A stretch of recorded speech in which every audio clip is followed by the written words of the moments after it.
ನಮಸ್ಕಾರ ವೀಕ್ಷಕರೇ, VK digital news channel ದ್ವಾರ ಇಂದು ಅತ್ಯಂತ ಮಹತ್ವವಾದ ವಿಷಯದ ಬಗ್ಗೆ ಅಭಿಪ್ರಾಯವನ್ನು, ನನ್ನ ಅನಿಸಿಕೆಗಳನ್ನು, ನನ್ನ ಅನುಭವಗಳನ್ನು ನಿಮ್ಮ ಮುಂದೆ ಹಂಚಿಕೊಳ್ತಾ ಇದ್ದೀನಿ.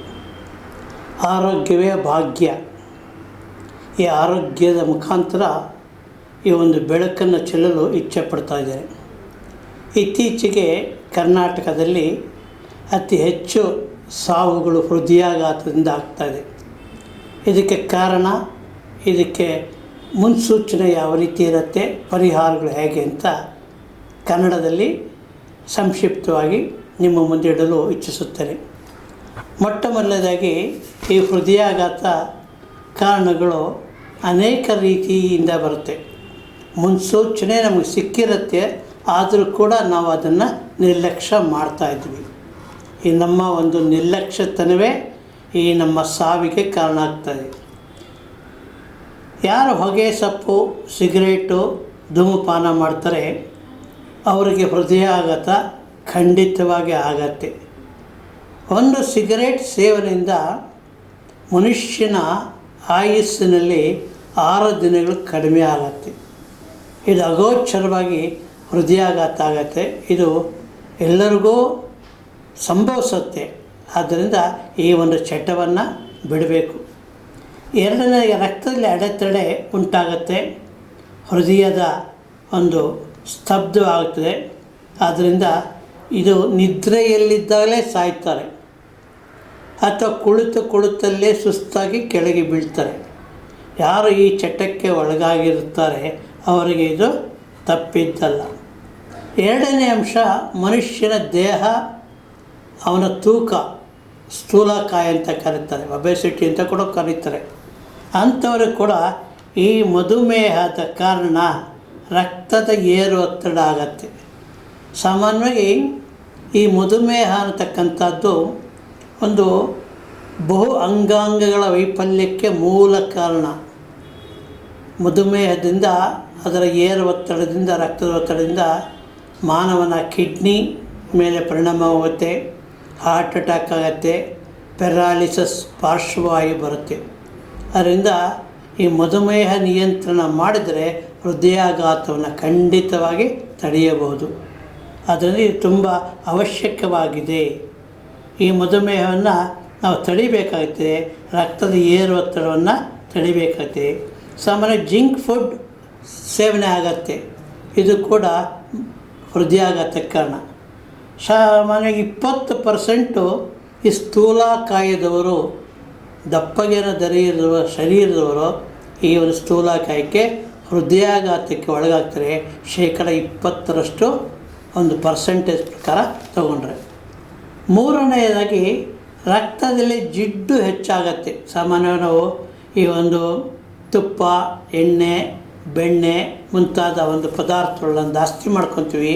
ಕೊಲೆಸ್ಟ್ರಾಲ್ ಜಾಸ್ತಿ ಆಗುತ್ತೆ, ಕೊಬ್ಬಿನ ಅಂಶ ಜಾಸ್ತಿ ಆಗುತ್ತೆ. ಇದರಿಂದ ರಕ್ತನಾಳಗಳಲ್ಲಿ ರಕ್ತ ಹರಿಯದ ಹಾಗೆ ಅಡೆತಡೆ ಉಂಟಾಗತ್ತೆ. ಆದ್ದರಿಂದ ಹೃದಯಾಘಾತಕ್ಕೆ ಈ ಒಂದು ಕೂಡ ಜಿಡ್ಡಿನ ಪ್ರಮಾಣ ಆಗತ್ತೆ. ಹೆಚ್ಚಾಗಿ ತುಪ್ಪ ಸೇರಿಸೋದು, ಬೆಣ್ಣೆ ಮತ್ತು ಕೆನೆ ಇರತಕ್ಕಂಥ ಗಟ್ಟಿ ಹಾಲು ಸೇವನೆ ಮಾಡಿದರೆ ಇದು ಕೂಡ ಆಗತ್ತೆ. ಐಸ್ ಕ್ರೀಮ್ ತಿಂದರೂ ಕೂಡ ಇದು ನೇರವಾಗಿ ಹೃದಯಾಘಾತಕ್ಕೆ ಕಾರಣವಾಗತ್ತೆ. ರಕ್ತದಲ್ಲಿ ಕೊಬ್ಬಿನ ಅಂಶ ಹೆಚ್ಚಾಗತ್ತೆ. ರಕ್ತದ ಏರು ಒತ್ತಡ, BP ಅಂತ ಕರಿತೀವಿ. ಈ ಬ್ಲಡ್ ಪ್ರೆಷರ್ ಜಾಸ್ತಿ ಆದರೂ ಕೂಡ ಈ ಹೃದಯಾಘಾತ ಆಗತ್ತೆ. ಆದ್ದರಿಂದ ಯಾರು ಮದ್ಯಪಾನ ಮಾಡ್ತಾರೆ, ಮದ್ಯಪಾನ, ಉಪ್ಪನ್ನು ಯಾರು ಹೆಚ್ಚು ಬಳಸ್ತಾರೆ, ಈ ಚಿಪ್ಸ್, ಕರಿದ ಪದಾರ್ಥ ಯಾರು ತಿಂತಾರೆ, ಜಂಕ್ ಫುಡ್ ಯಾರು ಸೇವನೆ ಮಾಡ್ತಾರೆ ಅವರಿಗೆ ಹೃದಯಾಘಾತ ಗ್ಯಾರಂಟಿ. ಏರು ಒತ್ತಡ, ಹೈ BP ಅಂತಾಗತ್ತೆ. ಹೈ BPಯಿಂದ ಹೃದಯಾಘಾತ ಆಗುತ್ತೆ. ಆದ್ದರಿಂದ ಈ ಒಂದು ರಕ್ತದ ಒಂದು BPಯನ್ನು ಕಂಟ್ರೋಲ್ ಇಟ್ಕೋಬೇಕು. ಈ ರಕ್ತದ ಒಂದು ಒತ್ತಡ ನಿಯಂತ್ರಣವಾದರೆ ಖಂಡಿತವಾಗಿ ಆಗತ್ತೆ. ಮತ್ತೊಂದು ವಿಚಾರ, ಸಾಮಾನ್ಯವಾಗಿ ನಮ್ಮಲ್ಲಿ ಸ್ಟ್ರೆಸ್ ಅಂತ ಇರುತ್ತೆ, ಒತ್ತಡ, ಆ್ಯಂಗ್ಸೈಟಿ ಅಂತ ಕರೀತಾರೆ, ಗಾಬರಿ. ಮತ್ತು ಈ TV ನೋಡ್ತಾ ಇರ್ತಾರೆ. ಮತ್ತು ಮೊಬೈಲ್ ಬಳಸ್ತಾರೆ, ವಿಡಿಯೋ ನೋಡ್ತಾರೆ. ಮೊಬೈಲು, ವಿಡಿಯೋ ಮತ್ತು ಒಂದೇ ಕಡೆ ಕುಳಿತುಕೊಳ್ತಕ್ಕಂಥ ಕೆಲಸ ಮಾಡೋರು, ಸಾಮಾನ್ಯ IT ಇರ್ಬೋದು, ಯಾರು 4 ಗಂಟೆ 5 ಗಂಟೆಗಳ ಕಾಲ ಕುಳಿತುಕೊಂಡು ಒಂದೇ ಕಡೆ ಕೆಲಸ ಮಾಡ್ತಾರೆ ಸಿಸ್ಟಮ್ ಒಳಗಡೆ, ಅಂಥವ್ರಿಗೆ 64% ಹೃದಯಾಘಾತ ಆಗತ್ತೆ. ಅದರಿಂದ ಇದು ತುಂಬ ಒಂದು ದುಃಖಕರ ಕೆಲಸ ಒತ್ತಡ ಇರುತ್ತೆ. ಆ ಒತ್ತಡಕ್ಕೋಸ್ಕರ ಅವ್ರು ಕೆಲಸ ಮಾಡ್ತಾಯಿರ್ತಾರೆ, ಕುಳಿತ ಜಾಗದಲ್ಲೇ ಇರ್ತಾರೆ. ಆ ಕುಳಿತ ಜಾಗದಲ್ಲೇ ಕೆಲಸ ಯಾರು ಮಾಡ್ತಾರೆ 4 ಗಂಟೆ 5 ಗಂಟೆ, ಅವ್ರಿಗೆ TV ಆಗಲಿ, ಮೊಬೈಲ್ ಆಗಲಿ, ಸಿಸ್ಟಮ್ ಆಗಲಿ, ಇಂಥವ್ರಿಗೆ 64% ಹೃದಯಾಘಾತ ಆಗತ್ತೆ. ಮತ್ತು ಕೊಠಡಿಯಲ್ಲೇ ಕುಳಿತು ಈ ಒಂದು 6 ಗಂಟೆ ಅಥವಾ 5 ಗಂಟೆಗಳ ಕಾಲ ಯಾರು ಕೆಲಸ ಮಾಡ್ತಾರೆ, ಎಲ್ಲೂ ಹೋಗದೆ ಒಂದೇ ಸ್ಥಳದಲ್ಲಿ ಯಾವುದೇ ಓಡಾಡದೆ ಒಂದೇ ಕಡೆ ಕುಳಿತು ಯಾರು ಕೆಲಸ ಮಾಡ್ತಾರೆ ಅಂಥವ್ರಿಗೆ 48% ಹೃದಯಾಘಾತ ಆಗತ್ತೆ. ತುಂಬ ಕಷ್ಟ ಇದು. ಮತ್ತೊಂದು, ಸಾಮಾನ್ಯವಾಗಿ ಕೆಲವರು ನಿದ್ದೆ ಮಾಡೋದಿಲ್ಲ. ಈ ಅಡುಗೆ ಮಾಡೋರು, ಬಸ್ ಚಾಲಕರು, ಆಟೋ ಚಾಲಕರು, ಯಾರು ಈ ಒಂದು 3 ಗಂಟೆಗಿಂತ ಕಡಿಮೆ ನಿದ್ರೆ ಮಾಡ್ತಾರೆ ಒಂದು ದಿನದಲ್ಲಿ, ಅವರಿಗೆ ಹೃದಯಾಘಾತವಾಗುತ್ತೆ. ನಿದ್ದೆ ಮಾಡದಿದ್ರೆ 6 ರಿಂದ 8 ಗಂಟೆಗಳ ಕಾಲ, ಯಾರು ಕಡಿಮೆ ನಿದ್ರೆ ಮಾಡ್ತಾರೆ, 3 ಗಂಟೆ ಅಥವಾ ಬೇಗ ಎದ್ದೇಳ್ತಾರೆ, ನಿದ್ದೆನೇ ಮಾಡೋದಿಲ್ಲ, ಅಂಥವ್ರಿಗೆ ಹೃದಯಾಘಾತ ಆಗತ್ತೆ. ಇತ್ತೀಚೆಗೆ ವಾಯು ಮಾಲಿನ್ಯ ನಗರಗಳಲ್ಲಿ, ಹಳ್ಳಿಗಳಲ್ಲಿ, ದೇಶದಲ್ಲಿ ಕೂಡ ಈ ಒಂದು ತೊಂದರೆ ಆಗ್ತದೆ. ಡೀಸೆಲ್ ವಾಹನ, ಪೆಟ್ರೋಲ್ ವಾಹನ, ಇಂಥ ವಾಹನ ಚಾಲಕರಿಗೆ ಮತ್ತು ದ್ವಿಚಕ್ರ ವಾಹನ ಯಾರು ಚಲಾವಣೆ ಮಾಡ್ತಾರೆ ಅವರಿಗೆ ಈ ವಾಹನಗಳಿಂದ ಹೊರಬರ್ತಕ್ಕಂಥ ಕಾರ್ಬನ್ ಡೈಆಕ್ಸೈಡ್ ಇದು ಕೂಡ ನೇರವಾಗಿ ಪರಿಣಾಮ ಬರುತ್ತೆ. ಅಂಥವರಿಗೆ ಹೃದಯಾಘಾತ. ವಾಹನ ಚಾಲಕರಿಗೆ, ಆಟೋ ಚಾಲಕರು, ಕ್ಯಾಬ್ ಚಾಲಕರು, ಬಸ್ ಚಾಲಕರು, ಅಲ್ಲೇ ಕುಳಿತಲ್ಲೇ ಹೃದಯಾಘಾತ ಆಗತ್ತೆ. ಇತ್ತೀಚೆಗೆ ಒಂದು ಹಾಸನದಲ್ಲಿ ಇದೇ ಪ್ರಕರಣ ಆಯಿತು. ಒಬ್ಬ ಆಟೋ ಚಾಲಕರು ಆಟೋದಲ್ಲಿ ಕುಳಿತಿದ್ದಾರೆ, ಅಲ್ಲೇ ಹೃದಯಾಘಾತ ಆಗುತ್ತೆ. ಸೊ ಈ ವಾಯು ಮಾಲಿನ್ಯದಿಂದ ಕೂಡ ಮನುಷ್ಯನಿಗೆ ಹೃದಯಾಘಾತ ಆಗುತ್ತೆ. ಆ ಕಾರ್ಬನ್ ಡೈಆಕ್ಸೈಡ್ ಹೋಗಿ ಕುಳಿತಲ್ಲೇ ಅವ್ರಿಗೆ ಪ್ರಾಣ ಪಕ್ಷಿ ಹಾರೋಗುತ್ತೆ. ಮತ್ತೊಂದು, ಇತ್ತೀಚೆಗೆ ಒಂದು ಸಭೆ ಸಮಾರಂಭಗಳಲ್ಲಿ ಹಾಡುವುದು, ಕುಣಿಯೋದು, ನೃತ್ಯ ಮಾಡುವುದಾಗತ್ತೆ. ಇತ್ತೀಚೆಗೆ ನಮ್ಮ ರಿಷಬ್ ಶೆಟ್ಟಿಯವರ ಒಂದು ಕಾಂತಾರ ಸಿನಿಮಾದಲ್ಲಿ 3 ಜನ ಸಹ ಕಲಾವಿದರು ಹಾರ್ಟ್ ಅಟ್ಯಾಕ್ ಆಗಿ ಹೃದಯಾಘಾತವಾಗಿ ನಿಧನ ಹೊಂದಿದ್ದಾರೆ. ಕಾರಣ ಏನಪ್ಪ ಅಂದರೆ, ಆ ಶಬ್ದ 65 ರಿಂದ 105 ಡೆಸಿಬಲ್ ಬಂದರೆ ಆ DJ ಸೌಂಡಿಂದ ಮನುಷ್ಯನ ಹೃದಯ 200ರಷ್ಟು ವೇಗವಾಗಿ ಬಡಿದುಕೊಳ್ಳುತ್ತೆ. ಆಗಲೇ ಅವರಿಗೆ ಹಾಡುತ್ತಿರುವಾಗಲೇ, ನೃತ್ಯ ಮಾಡುತ್ತಿರುವಾಗಲೇ ಹೃದಯಾಘಾತ ಸಂಭವಿಸುತ್ತೆ. ಆದ್ದರಿಂದ 200-300ರಷ್ಟು ಹೃದಯದ ಬಡಿತ ಹೆಚ್ಚಾಗೋದ್ರಿಂದ ಅದಾಗುತ್ತೆ. ಸಾಮಾನ್ಯವಾಗಿ ಮಾಂಸಾಹಾರ ಯಾರು ಸೇವನೆ ಮಾಡ್ತಾರೆ ಅವರು ಕೂಡ ಹೃದಯದ ಆಘಾತಕ್ಕೆ ಅವಕಾಶವಿದೆ. ಮತ್ತು ಈ ಒಂದು ನಮ್ಮಲ್ಲಿ ಬರ್ತಕ್ಕಂಥ ರೋಗಗಳಿಗೆ ನಾವೇ ಅದಕ್ಕೆ ಕಾರಣವನ್ನು ಕೊಂಡ್ಕೋಬೇಕಾಗತ್ತೆ. ಮಧುಮೇಹ, ಸಿಹಿ ಮೂತ್ರ ರೋಗ ಹೃದಯಾಘಾತಕ್ಕೆ ಒಂದು ಮುಖ್ಯ ಕಾರಣ. ರಕ್ತದ ಒತ್ತಡ ಮತ್ತು ಸಿಹಿ ಮೂತ್ರ ರೋಗ ಅಥವಾ ರಕ್ತದ ಏರು ಒತ್ತಡ ಇದಕ್ಕೆ ಕಾರಣವಾಗುತ್ತೆ. ಅಂಥವರು ಈ ಒಂದು ಲಕ್ಷಣಗಳ ಕಂಡು ಬರುತ್ತೆ. ಆದ್ದರಿಂದ ಇಂಥವರು ತಕ್ಷಣವೇ ವೈದ್ಯರ ಸಲಹೆ, ಚಿಕಿತ್ಸೆ ಪಡಬೇಕು. ದೃಷ್ಟಿಮಾಂದ್ಯತೆ, ಕಣ್ಣು ಅಸ್ಪಷ್ಟವಾಗಿ ಕಾಣುತ್ತದೆ, ಓದೋದಕ್ಕೆ TVಯಲ್ಲಿ ಚಿತ್ರಗಳು ಸ್ಪಷ್ಟವಾಗಿ ಕಾಣೋದಿಲ್ಲ. ಅತಿಯಾಗಿ ಹಸುವಾಗತ್ತೆ, ಅತಿಯಾಗಿ ಬಾಯಾರಿಕೆ ಆಗತ್ತೆ, ನಾಲಿಗೆ ಒಣಗತ್ತೆ ಮತ್ತು ತಲೆ ಸುತ್ತು ಬಂದಂತಾಗತ್ತೆ, ಮೈ ಬೆವರುತ್ತದೆ, ಪ್ರಜ್ಞೆ ತಪ್ಪುತ್ತದೆ. ಇಂಥವರು ತಕ್ಷಣ ಈ ಒಂದು ಹೃದಯಾಘಾತದ ಒಂದು ಮುನ್ಸೂಚನೆ, ಹೃದಯಾಘಾತಕ್ಕೆ ನಮಗೆ ಒಂದು ಕಾರಣಗಳು ಸಿಗತ್ತೆ. ಹಾಗೆ ಮತ್ತೊಂದು ಏನಪ್ಪ ಅಂದರೆ, ಹೆಚ್ಚು ಉಪ್ಪು ತಿಂದರೆ ಅವ್ರಿಗೆ ಕೂಡ ಬರುತ್ತೆ. ಉಪ್ಪು, ಉಪ್ಪಿನಕಾಯಿ, ಸಕ್ಕರೆ ಇದು ತಿನ್ನಬಾರದು, ಕಡಿಮೆ ಪ್ರಮಾಣದಲ್ಲಿ ಬಳಸಬೇಕು. ಅಂಗಾಲು ಉರಿ, ಅಂಗಾಂಗ ನೋವು, ಕೈ ಮತ್ತು ಕಾಲು ಪಾದಗಳಲ್ಲಿ ಉರಿ ಥರ ಬರುತ್ತೆ ಮತ್ತು ಈ ಒಂದು ನೋವು ಬರುತ್ತೆ ಅಂಗಾಳಲ್ಲಿ. ದೈಹಿಕ ಶಕ್ತಿ ಕ್ಷೀಣಿಸುತ್ತದೆ, ರೋಗ ನಿರೋಧಕ ಶಕ್ತಿ ಕಡಿಮೆಯಾಗತ್ತೆ. ಯಾರು ಮಧುಮೇಹ ಡಯಾಬಿಟಿಸ್ ಅಂತಾರೆ ಅವರಲ್ಲಿ ಇದು ಕಮ್ಮಿ ಆಗುತ್ತೆ. ಹಾಗೆ ಅತಿಯಾದ ಬಳಲಿಕೆ, ಆಯಾಸ, ಸುಸ್ತಾಗತ್ತೆ. ಹೀಗೆ ಆಗೋದ್ರಿಂದ ಅವರಲ್ಲಿ ವೈವಾಹಿಕ ಲೈಂಗಿಕ ಸಾಮರ್ಥ್ಯವು ಕುಂದುತ್ತದೆ, ಮಾನಸಿಕ ಬಲ ಕಡಿಮೆಯಾಗುತ್ತದೆ. ಇದು ಮುನ್ಸೂಚನೆ. ಸಾಮಾನ್ಯವಾಗಿ ಈ ಹೃದಯಾಘಾತಕ್ಕೆ ಒಳಗಾಗುವುದಕ್ಕೆ ಮುಂಚೆ ಮಧುಮೇಹದಲ್ಲಿ ಇದ್ದರೆ ಎರಡಕ್ಕೂ ಇದು ಅನ್ವಯಿಸುತ್ತೆ. ಆದ್ದರಿಂದ ಮಧುಮೇಹ ನಿಯಂತ್ರಣ ಅತ್ಯವಶ್ಯಕ ಹೃದಯಾಘಾತ ತಡೆಯಲು. ಮತ್ತು ನಮ್ಮಲ್ಲಿ ಏನಾಗುತ್ತೆ, ಸಾಮಾನ್ಯವಾಗಿ ಆಗಾಗ್ಗೆ ಒಂದು ದುಪ್ಪಟ್ಟು ರೀತಿ ಈ ಒಂದು ಕಿಡ್ನಿ ತೊಂದರೆ ಆಗತ್ತೆ. ಮಧುಮೇಹ ಕಿಡ್ನಿಗೆ, ಹಾರ್ಟ್ ಅಟ್ಯಾಕಿಗೆ, ಪ್ಯಾರಾಲಿಸಿಸ್ಗೆ ಬಹು ಅಂಗಾಂಗಗಳ ವೈಫಲ್ಯವೇ ಕಾರಣ. ಆದ್ದರಿಂದ ಮಧುಮೇಹ ನಿಯಂತ್ರಣ, ಈ ಬ್ಲಡ್ ಪ್ರೆಷರ್ ಏರೊತ್ತಡ ಕಂಟ್ರೋಲ್ ಮಾಡಿದ್ರೆ ಅದು ನಿಯಂತ್ರಣ ಮಾಡೋಕ್ಕಾಗತ್ತೆ. ಸಾಮಾನ್ಯ ಮದ್ಯಪಾನ, ಧೂಮಪಾನ ಇದು ಹೃದಯಾಘಾತದ ಒಂದು ಅವಳಿ ಜವಳಿ ಇದ್ದಾಗೆ. ಯಾರು ಮದ್ಯಪಾನ ಮಾಡ್ತಾರೆ, ಧೂಮಪಾನ ಮಾಡ್ತಾರೆ ಅವರಿಗೆ ಗ್ಯಾರಂಟಿ ಹೃದಯಾಘಾತ ಆಗುತ್ತೆ. ಅನುವಂಶೀಯತೆ ಕೂಡ ಇರುತ್ತೆ ಕೆಲವರಿಗೆ. ಸಾಮಾನ್ಯವಾಗಿ ಅನುವಂಶೀಯತೆ ನಮಗೆ ಗೋಚರ ಆಗೋದು 14-15 ವರ್ಷದ ಮಕ್ಕಳಿಗೆ ಅವಾಗ ಕಂಡುಹಿಡಿತಾರೆ. ಆದ್ದರಿಂದ ಈ ನಮ್ಮ ರಾಜ್ಯ ಸರ್ಕಾರ ಒಂದು ಆದೇಶ, ಒಂದು ಕ್ರಮ ತಗೊತದೆ. ಪ್ರತಿಯೊಬ್ಬ ಶಾಲಾ ಮಕ್ಕಳಿಗೆ 15ರಿಂದ ಒಂದು ಹೃದಯ ತಪಾಸಣೆ ಮಾಡಬೇಕು ಅಂತ.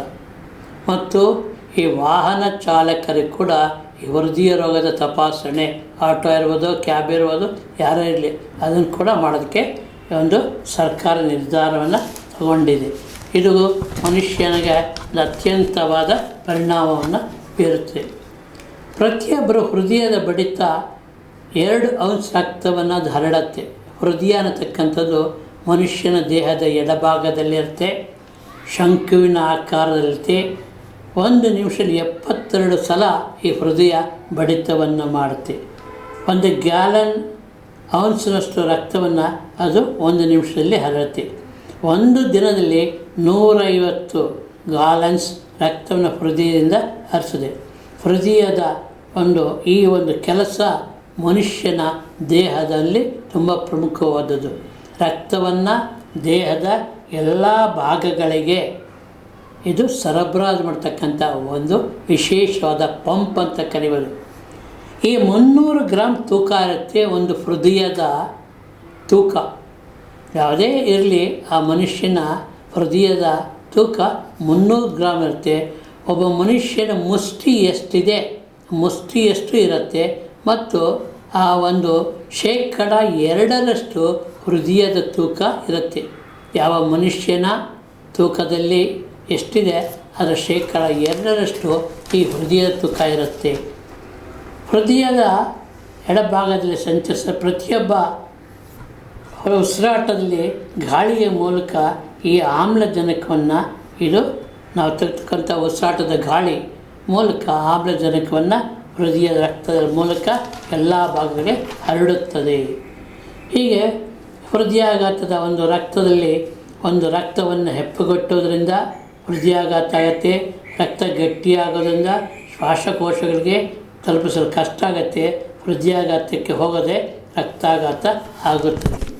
ಸಾಮಾನ್ಯವಾಗಿ ಈ ರಕ್ತದ ಒತ್ತಡ ಮನುಷ್ಯನಲ್ಲಿ 80-140 ಅಂತ ಇದೆ. ಇದು ಸಾಧಾರಣ. 180-80 ಇರುತ್ತೆ. 140-95 ಕೂಡ ಸಾಧಾರಣವಾದ ರಕ್ತ ಒತ್ತಡ ಅಂತ ಕರಿಬೋದು. ಕಡಿಮೆ ರಕ್ತ ಒತ್ತಡ ಅಂದರೆ 70-90, 90ರಿಂದ 60 ಇದು ಲೋ ಪ್ರೆಷರ್ ಅಂತ ಕರೀತಾರೆ. ಹೈ ಪ್ರೆಷರ್ ಏರ್ ಒತ್ತಡ ಆದರೂ ಕಷ್ಟ ರಕ್ತದಲ್ಲಿ, ಕಡಿಮೆ ರಕ್ತದ ಒತ್ತಡ ಆದರೂ ಕಷ್ಟ. ಅದರಿಂದ ರಕ್ತದ ಒತ್ತಡವನ್ನು ಅವರು ಸರಿಯಾಗಿ ನಿಯಂತ್ರಣದಲ್ಲಿ ಇಟ್ಟುಕೊಂಡ್ರೆ ಅದರಿಂದ ಹೃದಯಾಘಾತ ತಡೆಯುತ್ತೆ. ಸೈಲೆಂಟ್ ಕಿಲ್ಲರ್ ಅಂತಾರೆ. ನಿಶ್ಶಬ್ದದಿಂದಲೇ ಏನು ಮುನ್ಸೂಚನೆ ನೀಡದೆ ಸಾವನ್ನು ತರುತ್ತೆ. ಮಲಗಿರ್ತಾರೆ, ಬೆಳಿಗ್ಗೆ ಹೇಳೋದಿಲ್ಲ, ಕಾರಣ ಬ್ಲಡ್ ಪ್ರೆಷರ್. ಆದ್ದರಿಂದ ರಕ್ತದ ಒತ್ತಡ ಅವರ ನಿಯಂತ್ರಣದಲ್ಲಿ ಇಟ್ಕೋಬೇಕಾಗತ್ತೆ. ಮತ್ತೊಂದು ಈ ಹೃದಯಾಘಾತಕ್ಕೆ ಕಾರಣ ನಾವು ನಿತ್ಯ ಬಳಸ್ತಕ್ಕಂಥ ವಸ್ತುಗಳು. ಸಾಮಾನ್ಯವಾಗಿ ಈ ಹೋಟೆಲ್ಗೆ ಪ್ಲಾಸ್ಟಿಕ್ ಲೋಟ ಗಾಜೆ ತೊಗೊತೀವಿ, ಮತ್ತು ಈ ತಿಂಡಿ ತಿನ್ನುವಾಗ ಅದರ ಕೆಳಗೆ ಪ್ಲಾಸ್ಟಿಕ್ ಪೇಪರ್ ಹಾಕ್ತೀವಿ. ನ್ಯಾನೋ ಪ್ಲಾಸ್ಟಿಕ್ ಅಂತ, ಮೈಕ್ರೋ ಪ್ಲಾಸ್ಟಿಕ್ ಅಂತ ಕರೀತಾರೆ. ನೀರಿನ ಬಾಟಲ್, ಪ್ಲಾಸ್ಟಿಕ್ ಪದರಗಳು, ಪ್ಲಾಸ್ಟಿಕ್ ಪೇಪರ್ ಇರ್ಬೋದು, ಪ್ಲಾಸ್ಟಿಕ್ ಲೋಟ ಇರ್ಬೋದು. ಸಾಮಾನ್ಯವಾಗಿ ಈ ರಸ್ತೆ ಬದಿಯಲ್ಲಿ ಮಾರ್ತಾಯಿರ್ತಾರೆ ಕಾಫಿ ತಿಂಡಿ ಅಂಥದ್ದೆಲ್ಲ. ಈ ಒಂದು ಬಳಸೋದ್ರಿಂದ ಹೃದಯಾಘಾತವಾಗುತ್ತೆ. ನ್ಯಾನೋ ಪ್ಲಾಸ್ಟಿಕ್, ಮೈಕ್ರೋ ಪ್ಲಾಸ್ಟಿಕ್ ಇದು ಮನುಷ್ಯನಿಗೆ ಅವನಿಗೆ ಗೊತ್ತೇ ಆಗೋದಿಲ್ಲ, ಬಳಸಿರ್ತಾನೆ, ಅವರಿಗೆ ಹೃದಯಾಘಾತ ಆಗುತ್ತದೆ. ಆದ್ದರಿಂದ ಈ ಒಂದು ಪ್ಲಾಸ್ಟಿಕ್ ಸಾಮಾನ್ಯವಾಗಿ ಈ ಹೋಟ್ಲೊಳಗಡೆ ಈ ಒಂದು ಒಬ್ಬಟ್ಟು ಮಾಡುವಾಗ, ಇಡ್ಲಿ ಕಟ್ಟುವಾಗ ಅಥವಾ ಇಡ್ಲಿ ದೋಸೆ ಕೆಳಗಡೆ ಪ್ಲಾಸ್ಟಿಕ್ ಪೇಪರ್ ಹಾಕ್ತಾರೆ. ರೈಸ್ ಅಥವಾ ಅನ್ನ ಸಾಂಬಾರಿಗೆ ಒಂದು ಪ್ಲಾಸ್ಟಿಕ್ನಲ್ಲಿ ಕಟ್ಕೊಂಬರ್ತಾರೆ. ಕಾಫಿ ಟೀಯಿಂದ ಪ್ಲಾಸ್ಟಿಕ್ ಕವರಲ್ಲಿ, ಪ್ಲಾಸ್ಟಿಕ್ ಪ್ಲೇಟ್ ಅಥವಾ ಕಪ್ನಲ್ಲಿ ಹಾಕ್ತಾರೆ. ಇದು ಬಳಸಿದರೆ ಆಯಿತು ಹೃದಯಾಘಾತ. ಅದರಿಂದ ಇದು ತುಂಬ ಸಾಮಾನ್ಯ. ನಮಗೆ ಒಂದು ಚರ್ಚೆ ಆಯಿತು, ಈ ಕೋವಿಡ್ ವ್ಯಾಕ್ಸಿನಿಂದ ಹೃದಯಾಘಾತ ಜಾಸ್ತಿ ಅಂತ. ಇದು ಶುದ್ಧ ಸುಳ್ಳು. ಏಕೆಂದರೆ ಕೋವಿಡ್ಡು ಆ ದುಷ್ಪರಿಣಾಮಗಳ ಬಗ್ಗೆ 19 ರಾಜ್ಯಗಳಲ್ಲಿ 47 ಆಸ್ಪತ್ರೆಗಳಲ್ಲಿ ಒಂದು ಚರ್ಚೆ ಆಯಿತು, ಅದರ ಬಗ್ಗೆ ಸಂಶೋಧನೆ ಆಯಿತು. ಈ ಕೋವಿಡ್ ವ್ಯಾಕ್ಸಿನ್ಗೆ ಮತ್ತು ಹೃದಯಾಘಾತಕ್ಕೆ ಯಾವುದೇ ಸಂಬಂಧವಿಲ್ಲ, ಮತ್ತು ಕೋಟ್ಯಾಂತರ ಜನರ ಒಂದು ಪ್ರಾಣವನ್ನು ರಕ್ಷಣೆ ಮಾಡಿದೆ. ಅದರಿಂದ ಕೋವಿಡ್ಗೂ ಈಗ ನಡೀತಾರ ಹೃದಯಾಘಾತಕ್ಕೂ ಯಾವುದೇ ಸಂಬಂಧವಿಲ್ಲ ಅಂತ ಸ್ಪಷ್ಟವಾಗಿ ಗೋಚರವಾಗಿದೆ. ಬೇರೆ ನಮ್ಮಲ್ಲಿ 2 ವರ್ಷಗಳ ಹಿಂದೆ ಅಧ್ಯಯನ ಮಾಡಿದರೆ ಆ ನಿದ್ರಾ ಅಧ್ಯಯನದ ಪ್ರಕಾರ ಇದು ಕೂಡ ಆಗತ್ತೆ. ಒತ್ತಡದ ಜೀವನ ಇರ್ಬೋದು, ಆ್ಯಂಗ್ಸಿಟಿ ಇರ್ಬೋದು, ಸ್ಟ್ರೆಸ್ ಇರ್ಬೋದು, ಇದನ್ನು ನಾವು ತೊರೆದರೆ ಹೃದಯಾಘಾತ ನಾವು ತಿಳ್ಕೋಬೋದು.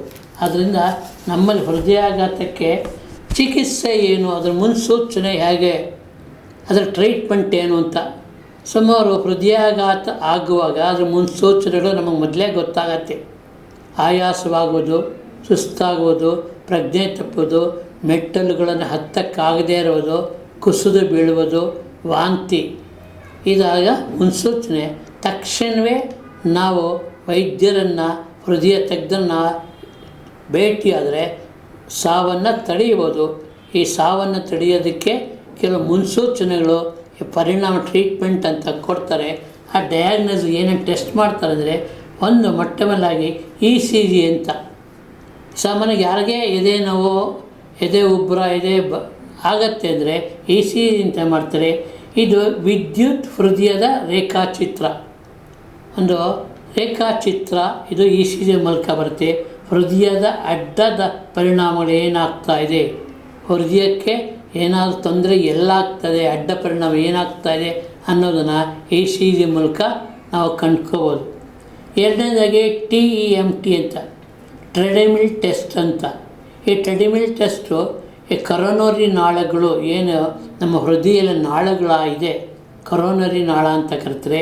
ಆ ನಾಳಗಳಲ್ಲಿ ಅದರ ಮಿಡಿತ ಎಷ್ಟಾಗ್ತಾಯಿದೆ, ಅದರ ವ್ಯಾಯಾಮದಲ್ಲಿ ಅಥವಾ ಯಾವುದೇ ಕೆಲಸ ಮಾಡ್ತಾ ಇದ್ದಾಗ ಆ ಒಂದು ಕರೋನರಿ ನಾಳಗಳು ಯಾವ ರೀತಿ ಕೆಲಸ ಮಾಡ್ತಾಯಿದೆ, ಏನು ವ್ಯತ್ಯಾಸ ಆಗತ್ತೆ, ಏನು ಪರಿಣಾಮ ಹೃದಯದ ಮೇಲೆ ಬೀರ್ತಾ ಇದೆ, ಇದನ್ನು TEMT ಟೆಸ್ಟ್ ಅಂತ ಕರೀತಾರೆ. ಈ ಟೆಸ್ಟ್ ಮೂಲಕ ಸ್ಪಷ್ಟವಾಗಿ ಹೃದಯದ ಸಂಪೂರ್ಣ ವೈಫಲ್ಯತೆ ನಾವು ಕಂಡ್ಕೋಬೋದು. ಸಾಮಾನ್ಯವಾಗಿ ECG ತೊಂದರೆ ಕಾಣಿಸ್ತಾದ್ರೂ ಕೂಡ ಈ TEMTಯಲ್ಲೇ ಈ ಗೋಚರ ಆಗುತ್ತೆ ಹೃದಯಾಘಾತಕ್ಕೆ ಹೃದಯದ ಪರಿಣಾಮಗಳು ಅಂತ. ಮತ್ತು ಇಕೋಕಾರ್ಡಿಯಾಲಜಿ ಅಂತ ಮಾಡ್ತಾರೆ. ಇಕೋಕಾರ್ಡಿಯಾಲಜಿ ಇದು ಹೃದಯದ ಕೋಣೆಗಳು, ಹೃದಯದ 4 ಕಡೆ ಆ ಹೃದಯ ಕೋಣೆಗಳು, ಆ ಪಾರ್ಟ್ಸತಿ ಸಂಕುಚಿತ ಶಕ್ತಿ, ಉಬ್ಬುವುದು ಮತ್ತು ಕುಗ್ಗುವುದು, ಹೃದಯ ಯಾವ ರೀತಿ ಅದರ ಒಂದು ಶಕ್ತಿ ಎಷ್ಟಿದೆ ಅವುಗಳ ಒಂದು ಗೋಡೆಯ ತಿಳಿಸುತ್ತದೆ ಸ್ಪಷ್ಟವಾಗಿ. ಈ ಸಂಕುಚಿತ ಇದನ್ನು ಎಕೋ ಟೆಸ್ಟ್ ಮಾಡಿದ ತಕ್ಷಣ ನಮ್ಗೆ ಗೊತ್ತಾಗುತ್ತೆ ಸುತ್ತಲಿರ್ತಕ್ಕಂಥದ್ದು ಅದರ ಶಕ್ತಿ ಎಷ್ಟು ಕುಂದಿದೆ. ತಕ್ಷಣ ಅಲ್ಲಿ ನಮ್ಗೆ ಗೊತ್ತಾಗುತ್ತೆ. ಸೊ ಈ ಡಿಕೋಡ್ ಟೆಸ್ಟ್ ಮಾಡಿದ್ರೆ ಹೃದಯಾಘಾತ ಸಂಪೂರ್ಣ ಮಾಹಿತಿ ಅದು ಸಿಕ್ಕೋಗುತ್ತೆ. ನೆಕ್ಸ್ಟು ಆಂಜಿಯೋಗ್ರಾಮ್ ಅಂತ ಮಾಡ್ತಾರೆ.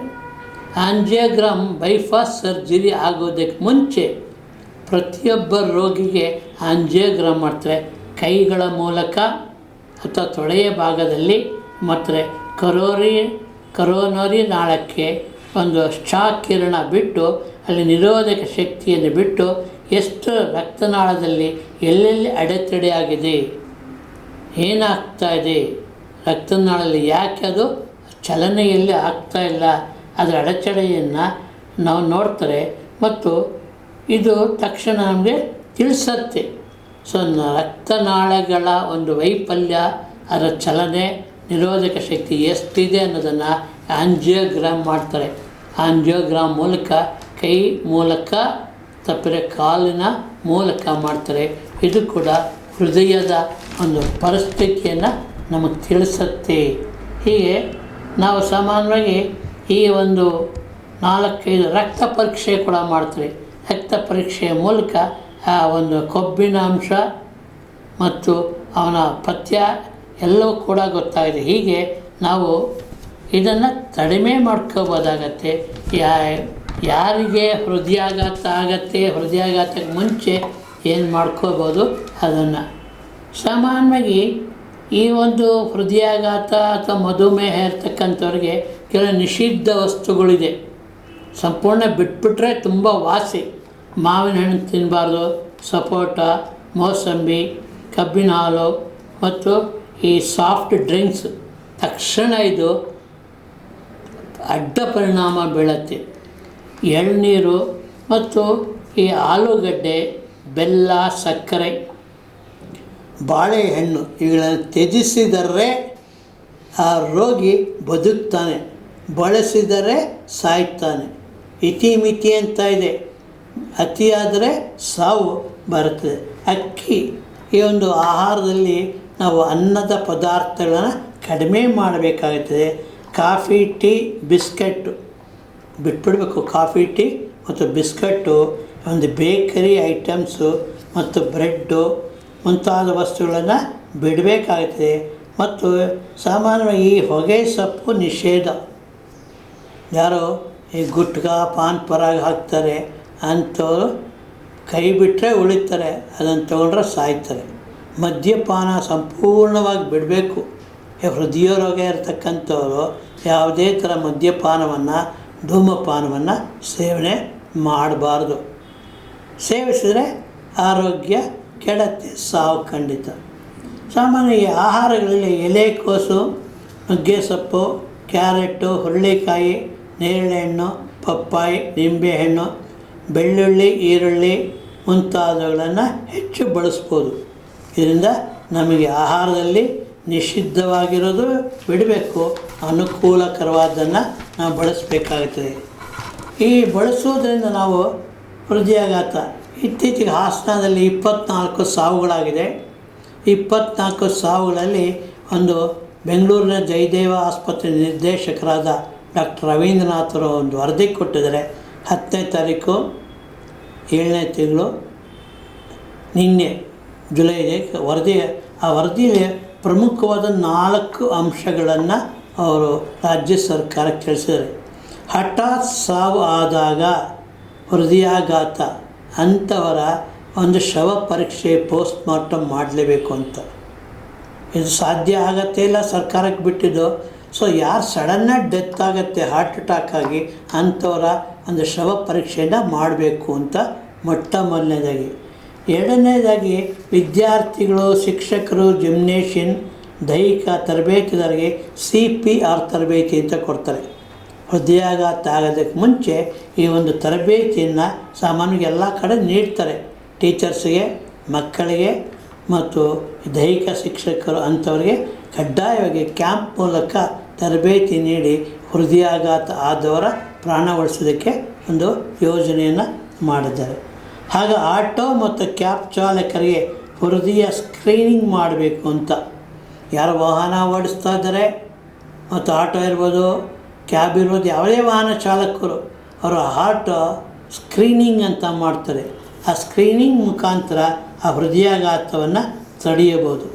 ಮತ್ತು ಪ್ರೈಮರಿ ಹೆಲ್ತ್ ಸೆಂಟರ್ ಅಂತ ಇರುತ್ತೆ ಪ್ರತಿಯೊಂದು ಕಡೆ, ಒಂದು ಗ್ರಾಮದಲ್ಲಿ ಅಥವಾ ಹಳ್ಳಿ ತಾಲೂಕಲ್ಲಿ ಈ PSC ಪ್ರಾಥಮಿಕ ಆರೋಗ್ಯ ಕೇಂದ್ರ, ಇಲ್ಲಿ ನಮಗೆ ECG ಯಂತ್ರವನ್ನು ಇಡಬೇಕು ಮತ್ತು ತುರ್ತು ಹೃದಯಕ್ಕೆ ಬೇಕಾದ ಔಷಧಿಗಳನ್ನು ನಾವು ತಿಂಗಳಲ್ಲಿ ಇಡಬೇಕು. ಇತ್ತೀಚೆಗೆ ನಮ್ಮ ಬೆಂಗಳೂರಿನಲ್ಲಿ 6 ತಿಂಗಳಿಂದ 512 ಜನಕ್ಕೆ ಹೃದಯಾಘಾತವಾಗಿದೆ. ನಾನಾ ಕಾರಣಗಳಿದೆ. ಹೃದಯಾಘಾತ ಸಾಮಾನ್ಯವಾಗಿ ಎಲ್ಲ ಕಡೆ ಆಗ್ತಾಯಿದೆ. ಬೆಂಗಳೂರಿನಲ್ಲಿ ಕೂಡ ಒಂದು 512 ಜನಕ್ಕೆ ಕಳೆದ 6 ತಿಂಗಳಲ್ಲಿ ಹೃದಯಾಘಾತ ಸಂಭವಿಸಿದೆ. ಆದ್ದರಿಂದ ಈ ಹೃದಯಾಘಾತ ತುಂಬ ಮನುಷ್ಯನಿಗೆ ಕಾರಣ ಆಗುತ್ತದೆ. ಆದರೆ ಇದನ್ನು ತಡೆಯಬೇಕಾಗ್ತದೆ. ರಕ್ತದಲ್ಲಿ ಸಕ್ಕರೆ ಪ್ರಮಾಣ ಅದನ್ನು ನಾವು ಕಡಿಮೆ ಮಾಡಬೇಕು.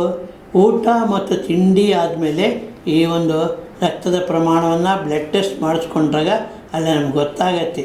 ಹೀಗೆ ರಕ್ತದಲ್ಲಿ ಮತ್ತು ಆಹಾರದಲ್ಲಿ ಸಕ್ಕರೆ ಅಂಶವನ್ನು ಕಡಿಮೆ ಮಾಡಿದರೆ ನಿತ್ಯವೂ ಕೂಡ ನಮ್ಮ ಆರೋಗ್ಯವನ್ನು ನಾವೇ ಉಳಿಸ್ಕೊಳ್ತೀವಿ. ಮಧುಮೇಹ ಮತ್ತು ರಕ್ತದ ಒತ್ತಡ ಎರಡೂ ನಮ್ಮ ದೇಹಕ್ಕೆ ಅಪಾಯವಾಗುತ್ತೆ, ಅಗೋಚರವಾಗಿ ಸಾವಂತರತ್ತೆ. ಮನೆ ಪ್ರಧಾನಮಂತ್ರಿಯವರು ಕೂಡ ಒಂದು ಸಂದೇಶ ಕೊಟ್ಟಿದ್ದಾರೆ. ನಮ್ಮ ಭಾರತದಲ್ಲಿ 140 ಕೋಟಿ ಜನಸಂಖ್ಯೆ ಇದೆ. ಅರ್ಧದಷ್ಟು ಭಾಗ ಈ ಒಂದು ಒಬ್ಯಾಸಿಟಿ, ಬೊಜ್ಜು ಅನ್ನೋದು ಬಂದಿದೆ. ಈ ಬೊಜ್ಜು ನಿವಾರಣೆಗೆ ಅವ್ರು ಬಳಸ್ತಕ್ಕಂಥ ಎಣ್ಣೆ ಪದಾರ್ಥಗಳಲ್ಲಿ ಕೊಬ್ಬಿನ ಅಂಶ ಕಡಿಮೆ ಮಾಡಲು 10% ಎಣ್ಣೆಯನ್ನು ಕಡಿಮೆ ಮಾಡಬೇಕು ಅಂತ ಹೇಳಿದ್ದಾರೆ. ಇತ್ತೀಚೆಗೆ ನಮ್ಮ ಪೊಲೀಸ್ ಇಲಾಖೆಯು ಕೂಡ ಒಂದು ಸೂಚನೆ ಕೊಟ್ಟಿದೆ. ಯಾರು ಪೊಲೀಸ್ ಇಲಾಖೆಯಲ್ಲಿ ಕೆಲಸ ಮಾಡ್ತಾಯಿದ್ದಾರೆ ಅವರ ದೇಹದ ಬೊಜ್ಜನ್ನು ಕಡಿಮೆ ಮಾಡ್ಕೋಬೇಕು ಅಂತ. ಆದ್ದರಿಂದ ಮನುಷ್ಯನಿಗೆ ಆಯಸ್ಸು ಅವನ ಕೈಯಲ್ಲೇ ಇದೆ. ಅವನ ನಡವಳಿಕೆ, ಅವನ ಚಟುವಟಿಕೆ, ಅವನ ದಿನನಿತ್ಯದ ಕೆಲಸ ಕಾರ್ಯಗಳಿಂದಲೇ ಅವನ ಬದುಕು ಸಾವು ಎರಡೂ ಇದೆ. ಅದನ್ನು ಕೆಲವು ದುರಭ್ಯಾಸಗಳನ್ನು ಬಿಟ್ಟು ಅವರ ಕುಟುಂಬ, ಆ ಕುಟುಂಬದ ಪೋಷಣೆ, ಕುಟುಂಬದಲ್ಲಿರ್ತಕ್ಕಂಥವರ ರಕ್ಷಣೆಗಾಗಿ ಈ ದುರಭ್ಯಾಸಗಳನ್ನು ಮುಖ್ಯವಾಗಿ ಮದ್ಯಪಾನ ಬಿಡ್ರಿ, ಧೂಮಪಾನ ಬಿಡ್ರಿ ಮತ್ತು ಹೆಚ್ಚು ಆಹಾರವನ್ನು ಕೂಡ ಸೇರಿಸಬಾರ್ದು. ಎಲ್ಲರೂ ಹೋಗ್ತೀವಿ, ಊಟ ತುಂಬ ಮಾಡ್ತೀವಿ. ಊಟ ತುಂಬ ಮಾಡಿದರೂ ಕೂಡ ಹಾರ್ಟ್ ಅಟ್ಯಾಕ್ ಆಗತ್ತೆ. ಹೊಟ್ಟೆಯಲ್ಲಿ ನಾವು ಎಷ್ಟು ಊಟ ಆಗುತ್ತೋ ಅಷ್ಟು ಊಟ ಮಾಡಿಬಿಡ್ತೀವಿ. ಆ ಭಾರಿ ಭೋಜನ ಕೂಡ ಹಾರ್ಟ್ ಅಟ್ಯಾಕ್ ಆಗತ್ತೆ. ಆದ್ದರಿಂದ ಹೃದಯಾಘಾತ ಪುಟ್ಟ ಹೃದಯ, ಅದು ಮನುಷ್ಯ ಹುಟ್ಟಿದಾಗಿನಿಂದ ಸಾಯುವ ತನಕ ಕೆಲಸ ಮಾಡುತ್ತೆ. ಪ್ರತಿ ನಿಮಿಷ 72 ಸಲ ಹೃದಯ ಬಡಿತವಾಗತ್ತೆ. ಇದರ ರಕ್ಷಣೆ ನಮ್ಮ ಜವಾಬ್ದಾರಿ. ಅದಕ್ಕೆ ತೊಂದರೆ ಆಗದ ಹಾಗೆ ನಮ್ಮ ಆಹಾರಗಳನ್ನು ನಾವೇ ಬಳಸಿಕೊಂಡು ನಮ್ಮನ್ನು ನಾವೇ ರಕ್ಷಿಸ್ಕೋಬೇಕು. ಆರೋಗ್ಯವೇ ಭಾಗ್ಯ. ಈ ಭಾಗ್ಯ ನಮ್ಮ ಕುಟುಂಬದವ್ರಿಗೆಲ್ಲ ಇರಬೇಕಂದ್ರೆ ಕೆಲವು ನಿಬಂಧನೆಗಳನ್ನು ನಮ್ಮಲ್ಲಿ ವೈಯಕ್ತಿಕವಾಗಿ ಹಾಕ್ಕೋಬೇಕು. ದಿನನಿತ್ಯ ವ್ಯಾಯಾಮ ಮಾಡ್ತಕ್ಕಂಥದ್ದು ಮತ್ತು ಒಂದು ವಾಕಿಂಗ್, ನಡಿಗೆ ನಡೀತಕ್ಕಂಥದ್ದು, ಒಂದು ಮನಸ್ಸನ್ನು ಪ್ರಶಾಂತವಾಗಿ ಇಟ್ಕೊಂಡಿರಬೇಕಾದ್ದು, ಧ್ಯಾನ, ಪ್ರಾರ್ಥನೆ, ಯೋಗ, ಇದು ಕೂಡ ಹೃದಯಾಘಾತವನ್ನು ತಡೆಯುತ್ತೆ. ಅದರಿಂದ ಯಾವುದೇ ಒಂದು ಕೆಟ್ಟ ಆಲೋಚನೆ ಮಾಡದೆ, ಕೆಟ್ಟದ್ದನ್ನು ಬಯಸದೆ ನಮ್ಮನ್ನು ನಾವೇ ಒಂದು ಸನ್ಮಾರ್ಗಕ್ಕೆ ತಗೊಂಡ್ರೆ, ಉತ್ತಮವಾದ ಆಲೋಚನೆ ಇದ್ದರೆ ಹೃದಯಾಘಾತ ಆಗೋದಿಲ್ಲ. ಸನ್ಮಾರ್ಗ, ಸತ್ಕಾರ್ಯದಿಂದ ನಾವು ಜೀವನ ನಡೆಸಬೇಕು ಅಂತ ತಿಳಿಸುತ್ತಾ ಇದಕ್ಕೆ ಎಲ್ಲರೂ ತಮ್ಮದೇ ಆದ ಕೊಡುಗೆಯನ್ನು ಕೊಡ್ತಾ ಇದ್ದಾರೆ. ಹಲವಾರು ಕಡೆ ಇದರ ಬಗ್ಗೆ ಒಂದು ಉಪದೇಶಗಳು ಎಲ್ಲ ನಡೀತಾ ಇದೆ. ಅದರಿಂದ ಪ್ರತಿನಿತ್ಯ ಮಾನವನು ಕನಿಷ್ಠ 45 ನಿಮಿಷ ಆದರೂ ಒಂದು ನಡಿಗೆಯನ್ನು ನಡಿಬೇಕಾಗ್ತದೆ. ಆ ನಡಿಗೆಯ ಮುಖಾಂತರ ವ್ಯಾಯಾಮ, ದೈಹಿಕ ಚಟುವಟಿಕೆ ಇರಬೇಕು. ಆಹಾರ ಎಷ್ಟು ಮುಖ್ಯವೋ ಅಷ್ಟೇ ಅವನ ದೈಹಿಕ ಚಟುವಟಿಕೆ ಇದ್ದರೆ ಅವನು ಉತ್ತಮವಾಗಿ 120ರಿಂದ 140 ವರ್ಷ ತನಕ ಬದುಕೋದಕ್ಕೆ ಸಾಧ್ಯ ಇದೆ ಎಂದು ತಿಳಿಸುತ್ತಾ ಈ ಒಂದು ಆರೋಗ್ಯ ಬೆಳಕು, ಹೃದಯಾಘಾತದ ಮುನ್ಸೂಚನೆಗಳನ್ನು ತಿಳಿದು ಅದನ್ನು ನಾವು ತಡೆಯೋದಕ್ಕೆ ಸಾಧ್ಯ ಎಂದು ತಿಳಿಸುತ್ತಾ ಇಂತಿ ನನ್ನ ಮಾತನ್ನು ಮುಗಿಸ್ತೀನಿ. ಇದನ್ನು ನೋಡಿದವರು ಇದನ್ನು ಎಲ್ಲರಿಗೂ ತಿಳಿಸಿ ಇದರ ಅಡ್ಡ ಪರಿಣಾಮಗಳನ್ನು ತಡೆಯೋದಕ್ಕೆ ನಿಮ್ಮ ಸಹಾಯ, ನಿಮ್ಮ ಸಹಕಾರ ಮತ್ತು ಎಲ್ಲರನ್ನೂ ಇದನ್ನು ಬೇಡುತ್ತೇನೆ ಮತ್ತು ನಿಮ್ಮಲ್ಲಿ ವಿನಂತಿ ಮಾಡ್ತೀನಿ.